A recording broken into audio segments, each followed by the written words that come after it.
love genealogy. I can live and breathe it every day of my life, research, research, research. So what I'm going to cover today is a general approach to using genetic testing for your family tree. It is not clan specific. The experts on that are currently in the Y sector, and that's Mark and Doug. So, okay, go ahead. Now, I'm going to go over some of the entry part kind of quick because I'm thinking that you kind of know some of this, and I just utilized a briefing I gave for my local county. So, application of building your family tree, DNA testing for widespread use started early in the 2000s, and that was the Y mostly. Initial tests were centered around the Y, but they quickly expanded to the mitochondrial, but like Doug said, it was a point of interest and not so much the limiting factor for doing family tree information. Current popularity is autosomal testing. It has exploded in the last 5 years with people using autosomal. Okay, I'm not going to go, everybody probably knows this from their chemistry, biology, but what is the interesting piece about this is it's only 1% of your DNA that we're using to isolate your connections to other people. 99% of our DNA is identical. Everybody's. It's amazing. It's just amazing. Go ahead. Chromosomes, and this will answer your question. Autosomal uses all the chromosomes. It is X is interesting, and I even recently used the X match in the autosomal testing to isolate branches of relationships, but the testing for autosomal matches you through every chromosome to see who matches you, how long is your match, so it involves everything. Go ahead. So types of testing, we all know, Clandonald's got the Y, big and strong. Mitochondrial, it's strictly your mother to your mother to your mother to your mother to your mother. Essentially, the way I have read it, in case there's a biology major in here, if you can correct me, the male mitochondrial dead ends because it is from his mother, but that's it. It will not go back any further because then the line switches. Because then the mother got it from the father and the mother. So it's not useful except in woman to woman to woman. And of course, switching surnames is always a joy. Because, you know, my mother was a McGuire, then her mother was a O'Neill, and her mother was a McDonough. So it just goes all over. Now, autosomal is what everybody's heard is cousin testing, family finder. You really can't go too far back with this, but because it only to the 5th or 6th generation gets you something. But if you come across or come up to people who don't have a good paper trail, you're lost. You can't find it. Go ahead. Well, and it's so difficult with big families. Oh, yeah. Because, you know, the female name keeps changing, yes, just like you said. Yes. And so you'll get a series of feedbacks, and it'll be names that you have never heard of before. Yeah. Right. So then you need to... Right, that's where the paper is full. So the man's mtDNA just dead ends with him. The woman, it's mom to mom to mom to mom to mom. That's why it's got an M. Which is why the Y dies out. Yeah. Daughter's out. Daughter's out, right. That's what happens constantly. Yes. Hit them. Okay, this is the most popular at this point in time. You must expect the unexpected. When I did mine, 4 adoptees contacted me because they were related to me. So you need to be, which I'm always cool myself, but you know, some people not so happy about that. Be ready to research your matches. This is not something that says, like in the Y, if you have this marker, we can say you're coming down from Summerled. This means you've got to use this information you get and your tree. It absolutely needs the tree in order to match up who you're related to. Test your oldest relatives. And if you're thinking about testing, tell me who you're going to test, and I'll tell you if it's worth doing the test. Because, for example, if my husband did the test, autosomal, which he did, there's no reason for his sister, who's sitting behind him, to do the autosomal, because we've already got it. Her date is going to be the same. It could come back recombined with greater matches on different chromosomes, but essentially would be the same. Go ahead. Okay, now, this is the thing that people need to understand and don't get turned off on. If I have 6 sisters and 1 brother, so we had the same parents, but my parents' DNA recombined differently with every one of my siblings. So if I could match someone as my second cousin, through the roof as a second cousin, but my sister may look like she's a 4th cousin. So don't, this is all statistics, it's based on research and probability. So because your sister doesn't match who you know is your first cousin, they will match, let me rephrase that, they will match, but maybe not as great as you do, or on the same chromosomes you do, but they are still matches, they're not adopted, they're not a different father. Go ahead. So siblings will match in different ways. Yes, because it's just like if you have a sibling that's got blue eyes and one that's got brown eyes and green eyes, or blood type A, blood type B. It just is, you've got 2 hands full of dice, here's mom, here's dad, and every time they procreate, the dice rolls, and whichever, you're not going to get the same every time. So that's how that works. Okay, this is the recombination. This is kind of stacked, so it doesn't really give you the variation in sizes, but just shows you, if you have all these people at the top, by the time you get down to you, you're a recombination. Every generation that dice rolls, and you will recombine differently than maybe a sibling or a cousin, a first cousin who has the same great-grandparents or great-great-grandparents. Go ahead. So that's why I'm saying if you do the autosomal and you get this, that's why they give you these large ranges. They're a second to a 4th cousin. Yeah. They could be your second cousin, and on your sister they say they're a 3rd to a 5th cousin, but they're still going to be related exactly the same. Autosomal can confirm relationships at a high level of accuracy. Parent to child, brother to sister. It's used exclusively now by adoptees. There are different sites out there if you have anyone that's an adoptee. There's a particular one on Facebook which is called Search Squad. It's a closed group, and we help people find their child that they gave up or their adoptive parents, and it's just amazing. I really, that's very rewarding. Genealogical relationships, I kind of stay 5th cousins and down, because most people, they don't know their tree really well, and it gets a little frustrating, like Mark mentioned. Just think of exploding the number of surnames. I'm lucky, I know all mine, so all the way back to, I'm 96.25% Irish, so, and I'm an O'Neill, McGuire, Curran, Daly, Byrne, I mean Foley. So, go ahead, next one. Cousins. Have you ever been really confused about the thing that says second cousin once removed? I hated that. I used to think it was like somebody got divorced and they were once removed or whatever. It only means a separation of generation. So if I say I am your second cousin once removed, that just means I am 1 generation younger than the second cousin.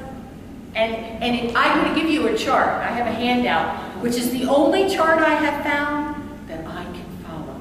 Because at the top it said, and I'm going to go through it later, but that word removed, that's all it means. You're just a generation different from the person you're talking to. I didn't either. Hold that slide. Oh, no, I'm going to give you a chart. Oh, I'm going to give you a chart. We need that. This is the chart that you're going to get. And then, but, this is the key. I used to get so confused because you can see step charts if you query it. This says, if my grandparents are their second grandparents, then that's who they are to me. That is so simple. And I finally found a chart that I can use so I can, in English, say to myself, if I am and theirs is, then here's where we need. Okay. This, I love this chart because I would get so confused. Yeah. Okay, go ahead.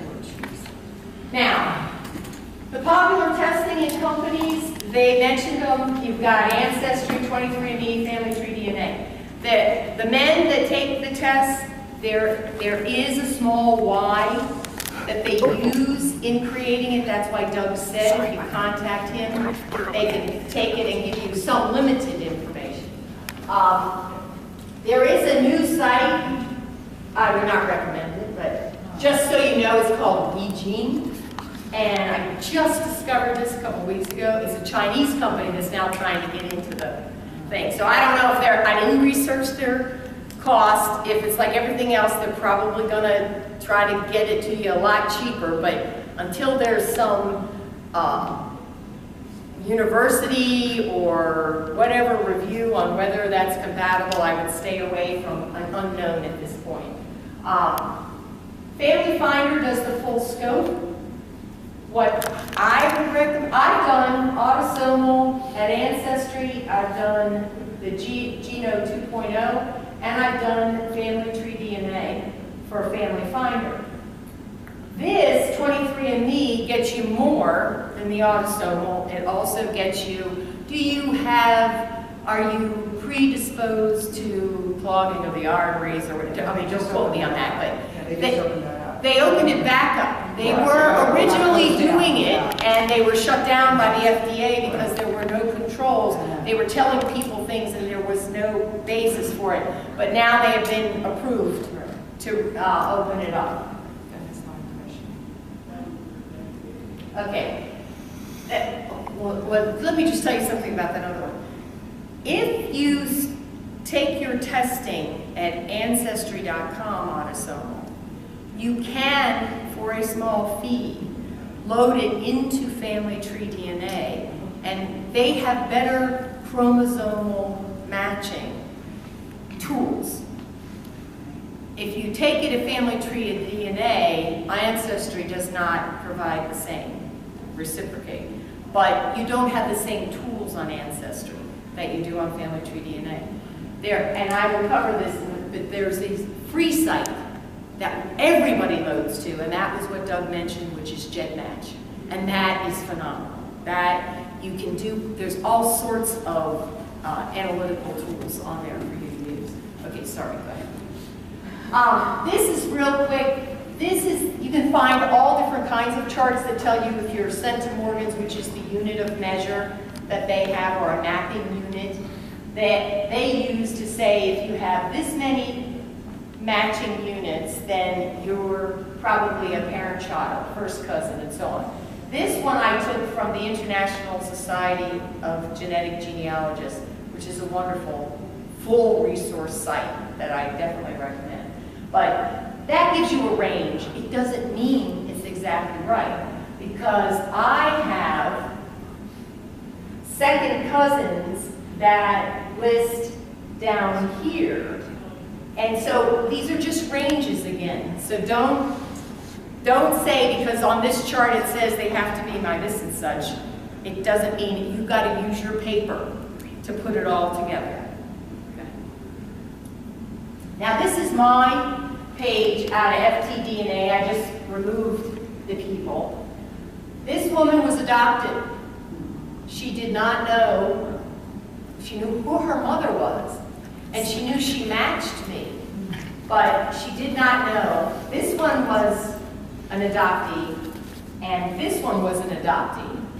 And because I know my surnames, and we were able to isolate it by a method called triangulation. And what you do is, if you can get people from your different surname lines to take the autosomal, then you do in-common matches to find out. And I was related to her through her dad's line, which she never knew. And so that, I mean, they do on Family Tree DNA, people will list surnames, but like Mark made a comment, it could be a surname they have no idea is out there.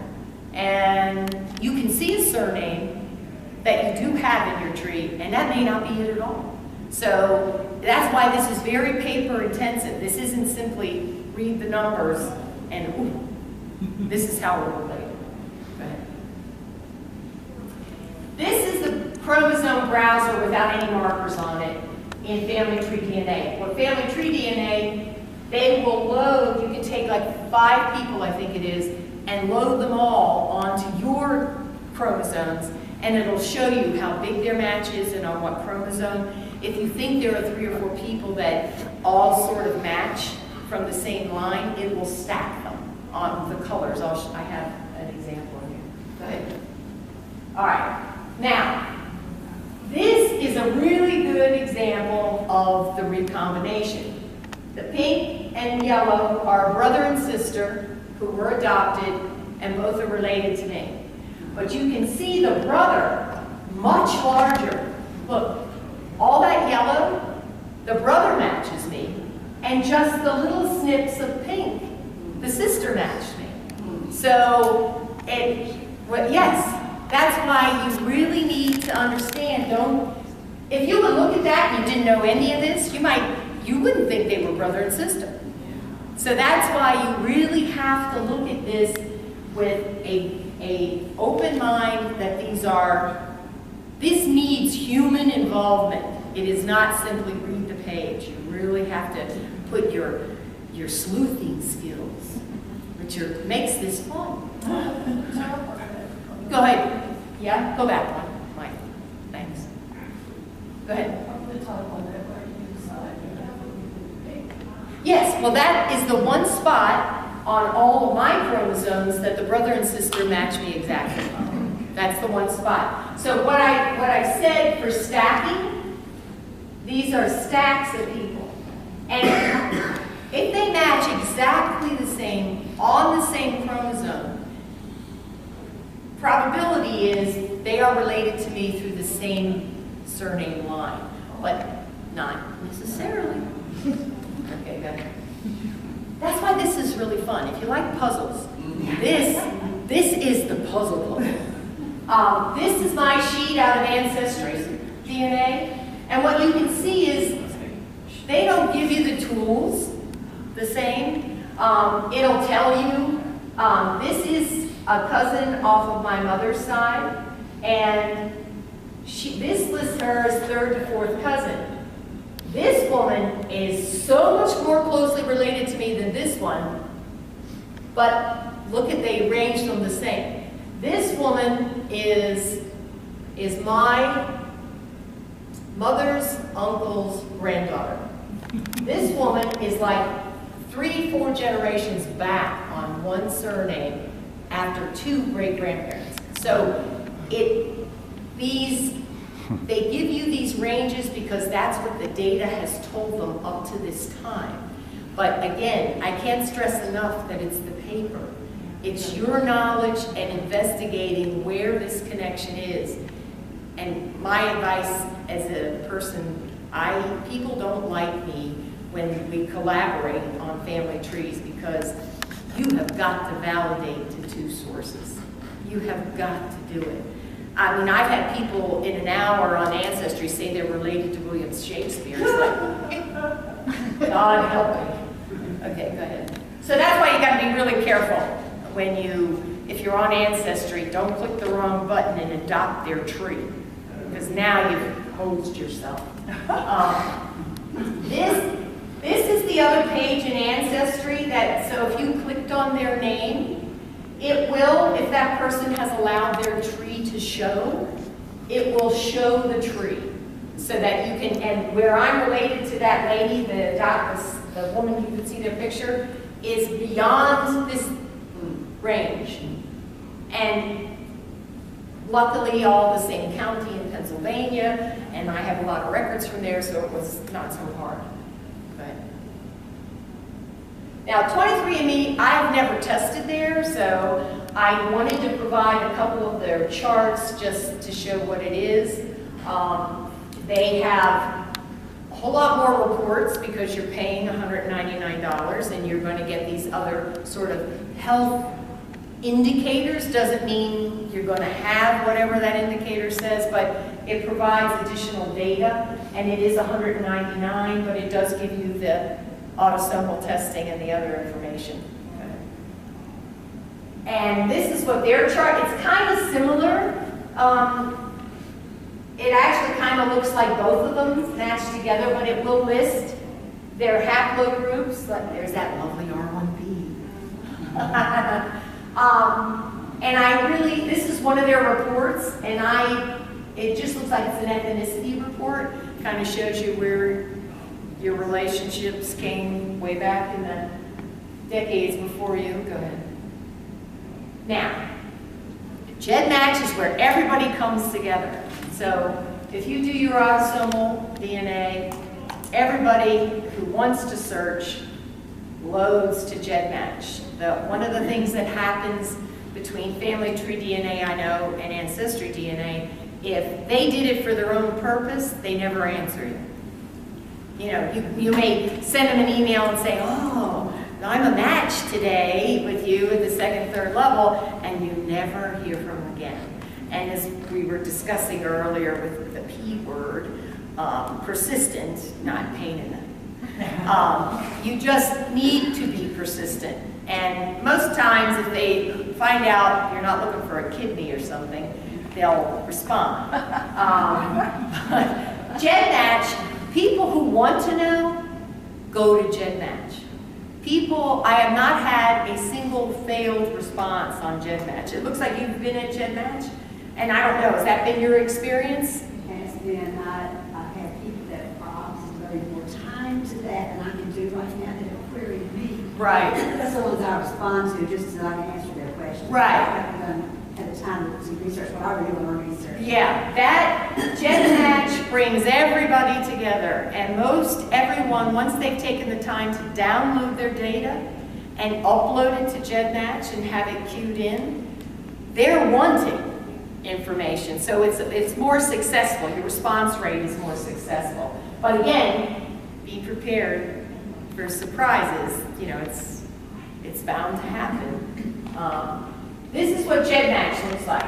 GEDmatch, they recently had a switch, and everybody had a family tree DNA kit now has a T number instead of an F number, but this isolates them, gives you the haplotype if it's been provided, and the sex if they provide it, undefined. They just, most times they forget to check the box, is what they do. Or you can run into, if you remember back a couple slides ago, I was administering an account of DNA on Ancestry.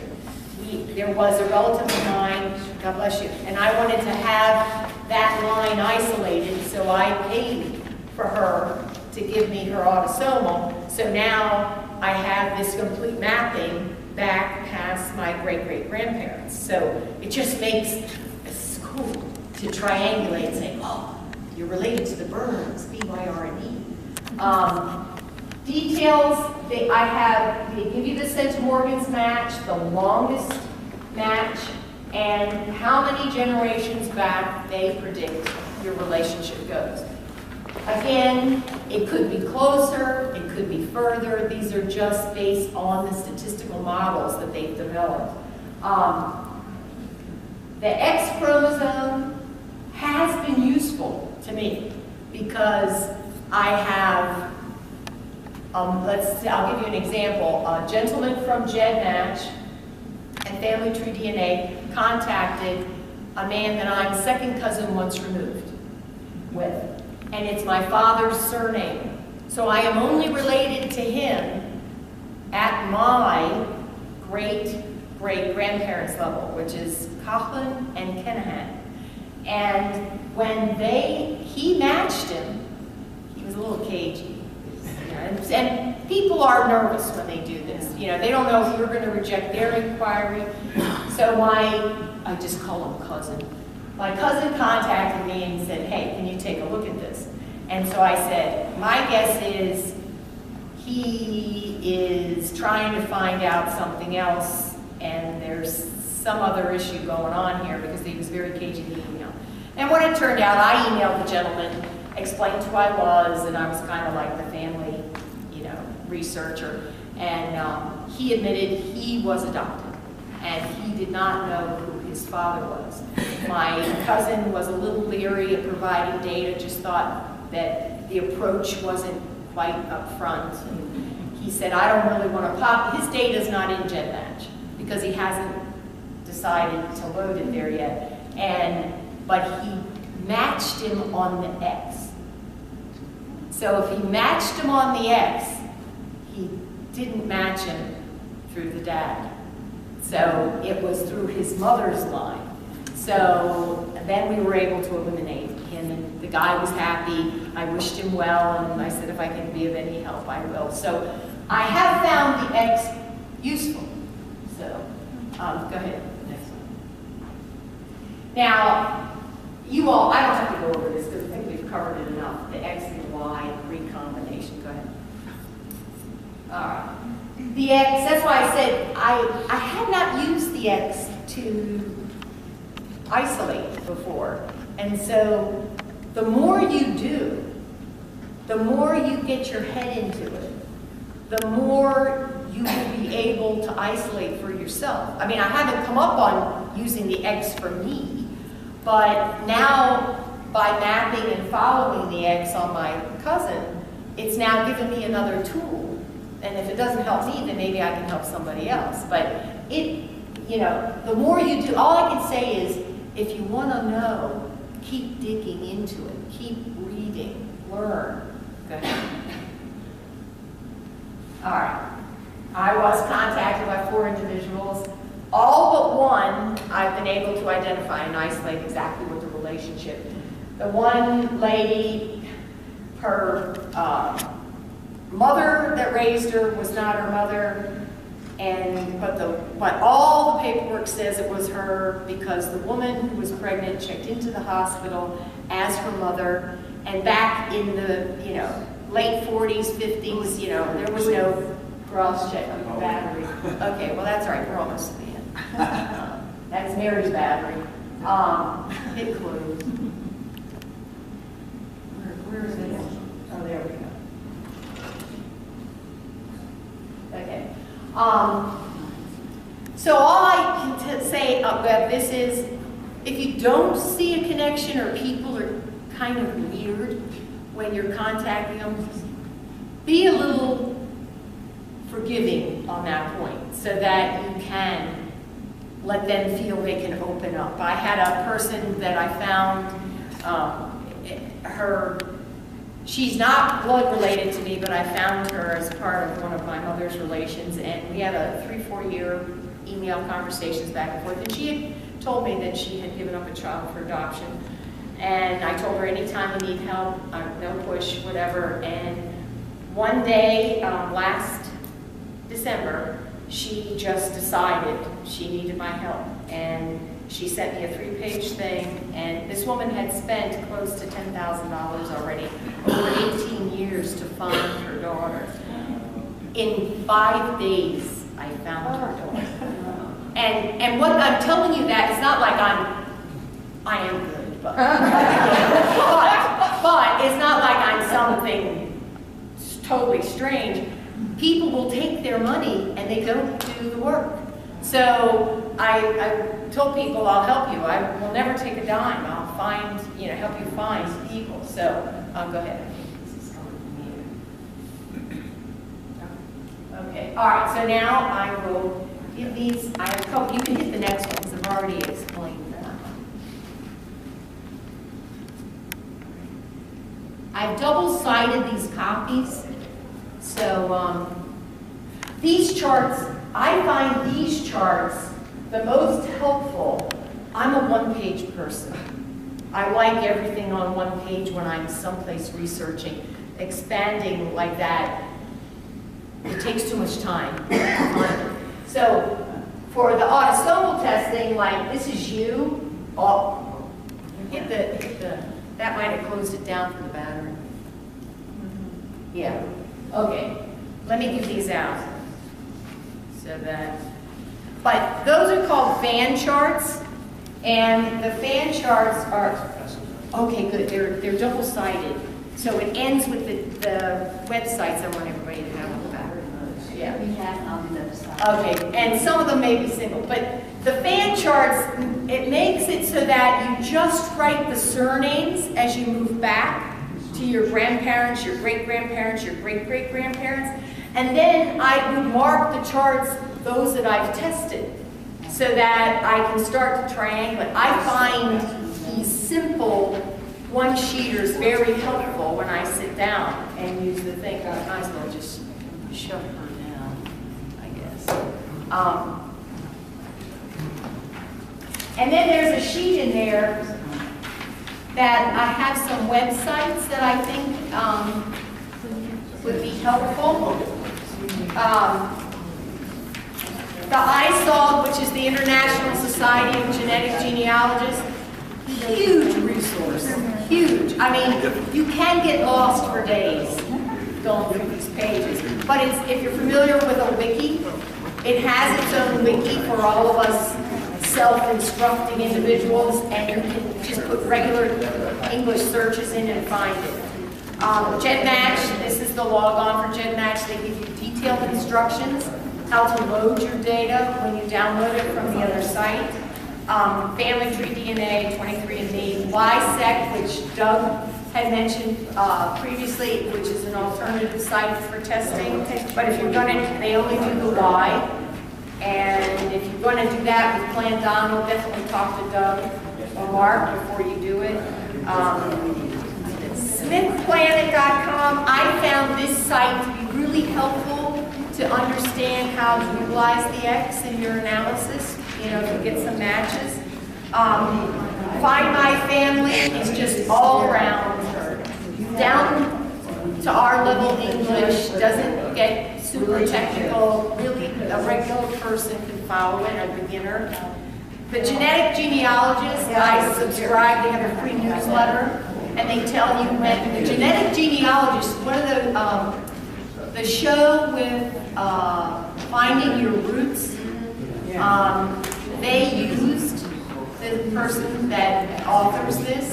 Remember when they got to the end and they got to the genetics and they would talk about it? That's the person that they used to do that. And it's just free, it'll come into your inbox and you can read it. And this site is called Wheaton Surname. It's a particular group, but they have created little tutorials which are very simple, straightforward, that you can go through, and they even have some, you know, like YouTube videos that they talk to you. So it's lessons, you can go through it step by step, you know, try to start at the beginning and go forward. So that is it. Thank you.